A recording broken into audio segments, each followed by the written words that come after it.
Welcome in Cairo. Now I am going to discuss with you the difference between longitudinal wave and transverse wave. Let's start.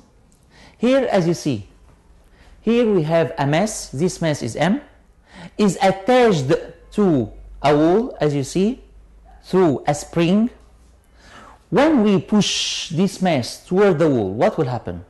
Of course, this mass will move to the left and to the right, so it vibrates, it oscillates in the same direction.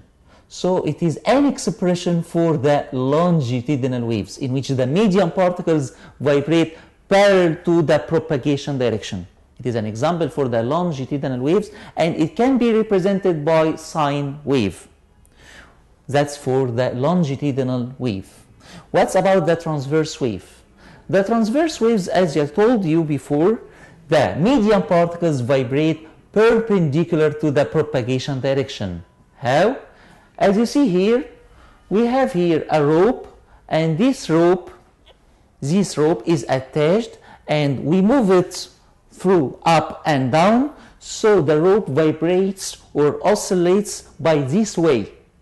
It will form crest, trough, crest, trough, crest, trough. So it is an example for the transverse wave. After that, we have some rules, or very important rules, to calculate the frequency, the periodic time, the wavelength, the velocity. Let's start by frequency. Frequency, we can calculate frequency from this relation. Frequency equals number of waves divided time in seconds.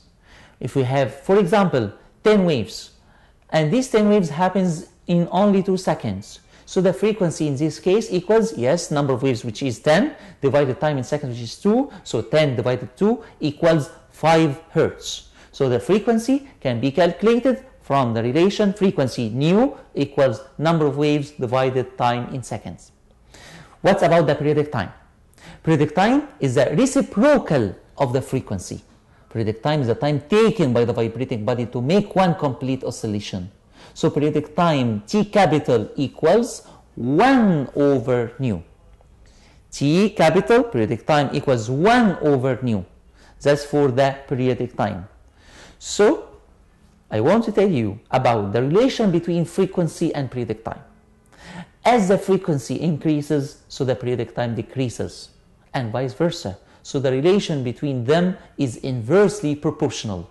The relation between them is inversely proportional. That's the relation between frequency and periodic time. What's about the wavelength? How can you calculate the wavelength? Wavelength here equals distance divided the number of waves. If we have, for example, 5 waves, and the distance for these 5 waves is 75 meters. So to calculate the wavelength, we can say wavelength equals distance divided number of waves, 75 meters divided 5 waves, so 75 divided 5 equals, yes, 15 waves, 15 meters. So that's for the wavelength. What's about very important definitions about the crests and the trough? Crest means what? Crest means it is the maximum, or it is a point. It is a point at which, at maximum displacement in the positive direction. If we have transverse wave, as you know, the transverse wave consists of crests and troughs. So the point at maximum upward displacement, is called the crest, but in the positive direction. What's about the trough? Trough, of course, it is a point, but not in the upward direction. It is in the downward direction. So trough is a point at maximum, downward displacement, but in the negative direction. It is the definition for, yes, trough. What's about the frequency? Frequency, or wavelength, let's start by wavelength. Wavelength is the distance which the wave travels during one periodic time. If you have the periodic time for one complete oscillation. For one complete oscillation is this periodic time is 0.2 seconds. And if you know the distance traveled through this time, through 0.2 seconds, we can call this distance is the wavelength. So the wavelength is the distance which the wave travels, during one periodic time. Also, what's meant by frequency? Frequency is the number of waves, or number of wavelengths, or number of complete oscillations made by the vibrating body in 1 second. I repeat it again. Frequency is the number of waves passing by a certain point along the wave path in 1 second. This is called frequency. So we can summarize these rules as: to calculate the frequency equals number of waves divided time in seconds. To calculate the periodic time we have, periodic time equals the reciprocal of the frequency, so periodic time equals 1 over nu, or time in seconds divided number of waves. Time in seconds divided number of complete oscillations. That's for the periodic time. Finally, for the wavelength, to calculate the wavelength, of course, wavelength equals distance divided number of waves.